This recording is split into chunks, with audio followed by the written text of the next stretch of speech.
আসসালামু আলাইকুম। সবাই কেমন আছেন? আশা করছি সবাই ভালো আছেন। আমিও ভালো আছি। আমি ২ রকম নুডলস, ক্যাপসিকাম, রসুন, গাজর আর ধনিয়া পাতা নিয়ে নিছি। সসেজ আর এখানে রসুন থেঁতা করে একটু বোম্বাই মরিচ দিয়ে হাফ বোম্বাই মরিচ আর রসুন দিয়ে থেঁতা করে নিছি। আর এখানে ধনিয়া পাতা, গাজর আর ক্যাপসিকাম কুচাই নিছি। বাসায় রামেনের নুডলস না থাকলে কি রামেন খাবো না বলেন তো? আজকে আমি রামেনের নুডলস বাদে কিভাবে রামেন রান্না করা যায় সেটা রেসিপি করব। এখানে আমি সসেজ ভেজে নিচ্ছি। চিকেন দেখা যাচ্ছে ডিপে আছে ফ্রোজেন করা, তৎক্ষণাৎ খুব ইচ্ছা হয়েছে খাওয়ার।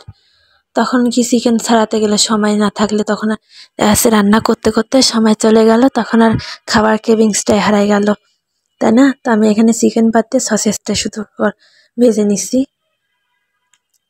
তা আমি এখানে রসুন আর বোম্বাই মরিচ যেটা থেঁতা করে মানে কিমা করে নিছিলাম ওটা দিয়ে একটু ভেজে লাল লাল করে নিব।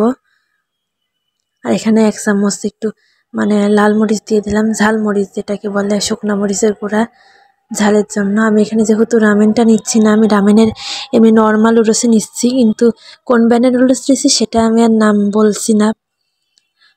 যেহেতু যার যেটা পছন্দ সে নুডলসটা নিতে পারেন, কেউ চাইলে অন্যান্য ব্র্যান্ডেরও নিতে পারেন।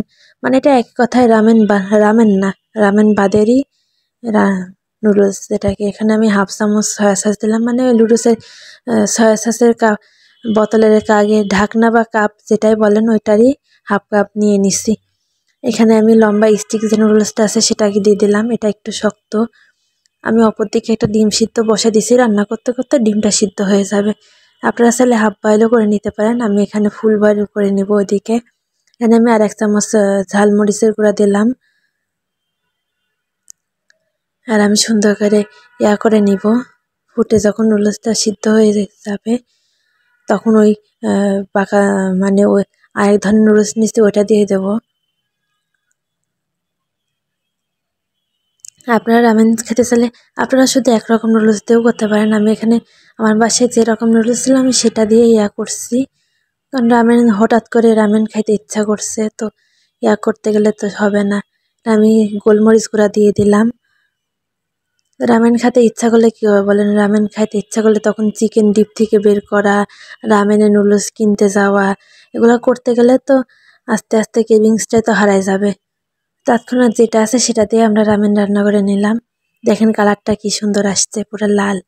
এখানে আমি ডিম সিদ্ধ দিয়ে দিছি, একটু ধনিয়া পাতা দিলাম মাঝখানে একটু ডেকোরেশনের জন্য। মানে এগুলো আপনি না চাইলে নাও দিতে পারেন যদি বাসায় না থাকে। আমার বাসায় ছিল, জাস্ট আমি অপশনাল হিসেবে দিয়ে দিছি। আমি এখানে গাজর দিয়ে দিছি, এখানে ক্যাপসিকাম কুচি করে দিয়ে দিলাম। মানে এটা রেস্টুরেন্টে আদৌ কাঁচা সবজি এভাবে দেয় কিনা আমার তাও জানা নাই, আমার জাস্ট ভালো লাগে আমি তাই দিলাম। আর একদিকে আমি সসেজ দিয়ে দিলাম। আজকে পর্যন্তই। আল্লাহ হাফেজ।